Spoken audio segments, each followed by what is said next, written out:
Hi everyone, my name is Nidhi, a customer success specialist at AiSensy. In this video, I will be guiding you throughout a complete steps for applying free WhatsApp Business API with AiSensy. Let's first start with the requirements for WhatsApp Business API. You will need a Facebook Business Manager account where you have a manager access. Secondly, you will need a fresh number which is inactive on WhatsApp as well as on WhatsApp Business app, or you can use your existing WhatsApp number, but you'll have to delete the account first. Alternatively, we also provide virtual numbers that you can use for your API. These don't require a SIM card and are ideal for WhatsApp Business API. Once you have all these ready, here's the process to apply for WhatsApp Business API. Now, let's fill in the WhatsApp API procurement application in AiSensy's dashboard.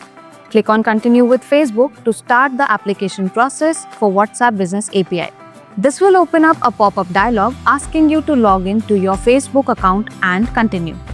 On the screen, read the permissions shared and click Get Started to connect your Facebook account with AiSensy.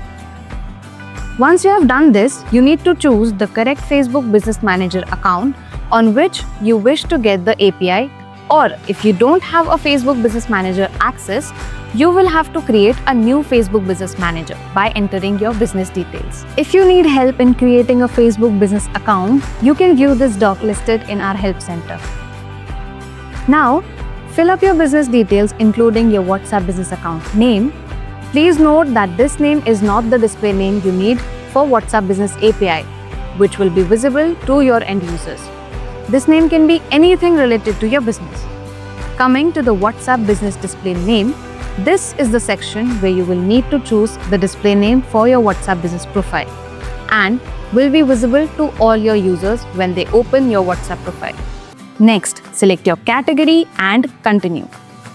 Now, you need to add a number on which you want to procure the WhatsApp Business API. Remember, like we said, this number should not be active on WhatsApp or WhatsApp Business app. Make sure the number is connected and available to receive code via SMS or voice for the verification. After adding your number, press Send Code. Enter the OTP you will receive on this number and that's it. If you see this screen, your WhatsApp Business API application has successfully submitted to Meta. Tap Finish and wait for a few moments. This generally takes 5 to 24 hours for your API to get live. Once your API is live, you can book a free training call in your preferred language to understand how to use AiSensy for your business. We hope this video made it easy for you to apply for free WhatsApp Business API. Thanks for watching.